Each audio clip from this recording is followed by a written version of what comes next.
Well, the breakneck speed at which artificial intelligence is evolving has led to concerns over the spread of misinformation and the impact on humankind. But the US administration and several major tech companies have signed a voluntary agreement to cooperate on regulating AI.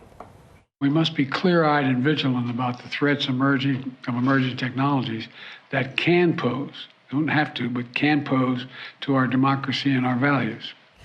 That's US President Joe Biden there, speaking after signing the consensus with 7 leading tech companies, which included Meta, Google, Microsoft and OpenAI. So AI and tech entrepreneur Jeremy Howard says the agreement might be bad news for Australia. The basic idea here is that AI has come a long way in the last year or two. And if you've ever used something like ChatGPT, you'll have seen that you can now literally hold a conversation with an artificial intelligence model on almost any topic. Sometimes it says ridiculous things, but most of the time you'll have a pretty decent conversation. The technology's come to a whole new level. This is going to be a great productivity booster. There's a lot of things that are much easier to do now for more people than they used to be. But of course, some of those things could be bad things. And so people do worry about the misuse of this technology as well. We do understand the pros and cons of AI, but it's a voluntary agreement. It's a voluntary consensus. Is this just a PR job for the tech companies? I worry it actually might be something more than that. My concern is this is the American government starting an agreement with 7 American firms on a vastly powerful technology that America's the clear leader in. I find this an overly cozy regulatory relationship, to be honest, and it might be pretty bad news for Australia. You know, Australia relies on the ability to access what's called open source, which is to say we don't have any of these models ourselves. We haven't built any of these in Australia.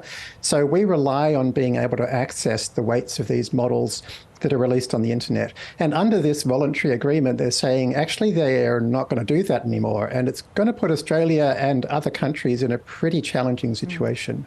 It does seem too that these tech companies are able to make a jump there on actual shaping of policies when it comes to regulating AI. Am I reading that right? Yes, exactly. I mean, we're seeing the head of OpenAI, Sam Altman, visiting world leaders, hanging out with Joe Biden. We're seeing Eric Schmidt from Google going around Congress lobbying. There's a huge amount of lobbying going on and a very, very cozy relationship developing between big tech and the American government. And also starting to see signs of that in Europe as well. I think this should be a big worry, particularly for countries like Australia. If we're going to get onto the frontier of this, then, it's going to be harder and harder the more regulatory barriers Australians face to accessing these big markets. So what can Australia do then? Be involved in the lobbying, make sure that they're in the room as well? I think first and foremost, Australia needs to really get our game together when it comes to the technology. So all of these models are built on a single set of technologies called deep learning and neural networks. It's an area which Australia, unfortunately, is not at the forefront of. There's basically no funding for this. If you think about groups like Google's DeepMind or Google's Brain, you can see from their names that they're all about building and harnessing these neural networks.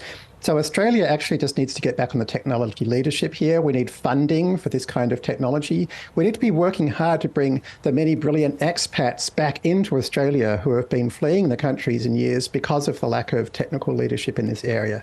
Once we've managed to return to a position of technical leadership, like we had in the early days of computing, for example, then we'll be much better placed to actually lobby because we'll have Australian companies and Australian projects that we can lobby for.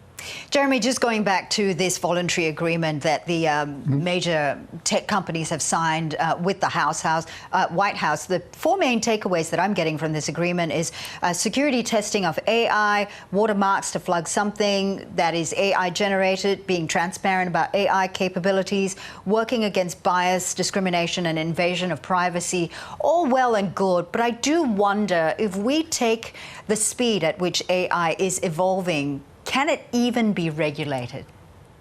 So that's a really great question, but I first want to mention a key fifth component that's been little noticed, which is the key fifth component is also that they're committing to not sharing these models with other people, keeping them secret. My guess is actually that this kind of regulation will not only be pointless, but actually damaging to global safety and to global innovation. As you're kind of implying, this probably isn't possible to directly regulate. I think what we need instead is a much more democratic approach where everybody has access to this powerful technology, just like everybody has access to the vote and everybody has access to education. Everybody has access to the internet. It's not by restricting these things to an elite few that we see, society thrive. It's actually through giving society access to these things that we see it thrive. And I think that's the safer approach, most likely.